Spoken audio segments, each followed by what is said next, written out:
ሰላም ክቡራት ሰማዕትና ካብዚ ብምቕጻል ካብ ዝተፈላለዩ ኩርናዓት ናይ ዓለምና ዝረኸብናዮም ሓጸርቲ ዜናታት ክነስማዓኩም ኢና ንምክትታልኩም እናዓደምና በርእስታቶም ክንጅምር ላዕለዋይ ቤት ፍርዲ ኣሜሪካ ንውሳኔ ፕሬዝደንት ጆ ባይደን ውድቕ ገይርዎ ቻይና ኣብ ፖለቲካ ብሪጣንያ ኢደይ ኣእትኹም ትብል ስጋ ሰብ በሊዕኩም ብዝብል 4 ዜጋታት ናይጄርያ ተኸሲሶም ኣርስታት ዜና ክሰምዑ ጸኒሕኩም ሕጂ ናብ ዝርዝራቶም ላዕለዋይ ቤት ፍርዲ ኣሜሪካ ነቲ ኣብ ዓበይቲ ኩባንያታት ዝዓዩ ሰባት ክኽተቡ ወይ ድማ ሰሙናዊ መርመራ ክግበረሎም ንዝብል ውሳኔ ፕሬዝደንት ጆ ባይደን ዓጊትዎ ኣሎ እዚ ንደረት ስልጣን ምምሕዳር ባይደን ዝሓልፍ ውሳኔ እዩ ብምባልዩ እቲ ቤት ፍርዲ ነዚ ውሳኔ ዓጊትዎ ዘሎ ኣብ መንግስቲ ዝምውለን መደበራት ጥዕና ንዝሰርሑ ኣባላት ውሱን ናይ ክትባት መምርሒ ኣብ ትግባር ክውዕል ከም ዝኽእል ክልቲኣቶም ብተናጸል ወሲኖም ኣለዉ እዚ መምርሒ ነዚ ለበዳ ንምቅላስ ክሕግዝ እዩ ክብል ምምሕዳር ባይደን ገሊጹ ኣሎ ዝጸንሖ ህዝባዊ ድጋፍ እናንቆልቆለ ዝመጽእ ዘሎ ፕሬዝደንት ባይደን በዚ ውሳነ ከም ዝሓዘነ ድሕሪ ምግላጽ ህይወት ሰራሕተኛታት ከድሕን ዝኽእል ኣመቲ ነይሩ ኢሉ መራሕቲ ቢዝነስ እንተላይ ሲሶ ኩባንያ ፎርቹን ብቕጽበት ኣብዚ መምርሒ ክጽምበሩን ናይ ክትባት ረቑሒታት ብምትግባር ሰራሕተኛታቶም ዓማዊሎምን ከምኡ ጥዕናን ክሕልው ከም ዝግባእ ባይደን ጸዊዑ ኣሎ ፕሬዝደንት ኣሜሪካ ነበር ትራምፕ ብውሳነ እዚ ቤት ፍርዲ ኣዝየ እየ ተሓቢነ እዞም ሕግታት ባይደን ኣብ ትግባር ክውዕሉ ተገይሩ እንተዝነብር ንቁጠባ ሃገርና ዓብይ ዕንወት መስዓበሉ ኢሉ ኣሎ መደበር ስለያ ብሪጣንያ MI5 ቻይናዊት ሰላይ ኣብ ባይቶታ ሃገር ምእተዋ ድሕሪ ምቅልዑ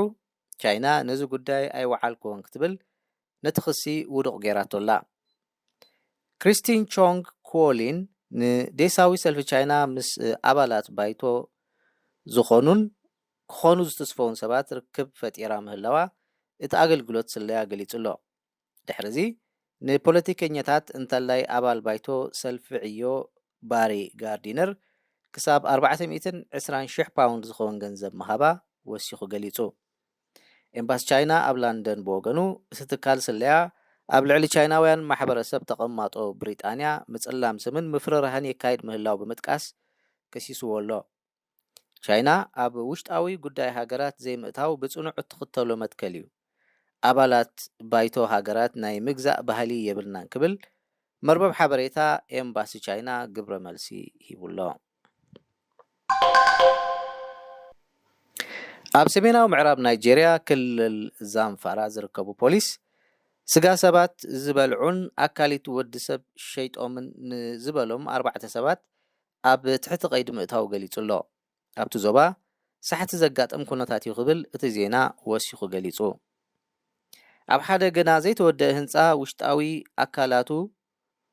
ዝጎደለ ሬሳ ሰብ ድሕሪ ምርካቦም እዮም ነዞም ጠርጡራት ኣብ ትሕቲ ቀይዲ ኣእትዮሞም ክብል ኮሚሽነር ፖሊስ እታ ክልል ኣዩብ ኤልካና ንጋዜጠኛታት ኣብ ዝሃቦ መግለጺ ሓቢሩ ኣሎ 9 ዝዕድሚኡ ህፃን ድሕሪ ምስዋሩ ዝጀመረ መርመራ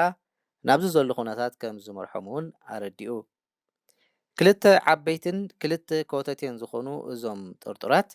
ዝሓለፈ ሰሙን ኣብ ትሕቲ ቀይዲ ዝኣተው ኮይኖም ኣባላት ዝዋህዮ ንምህዳን ይሰርሑ ምህላዎም መራሒ ዝዋህዮ ኣብ ክልተ ኣጋጣሚታት ንኣባላቱ ክሳብ $1,200 ዝኸውን ገንዘብ ከም ዝኸፈሎምን ኣይብ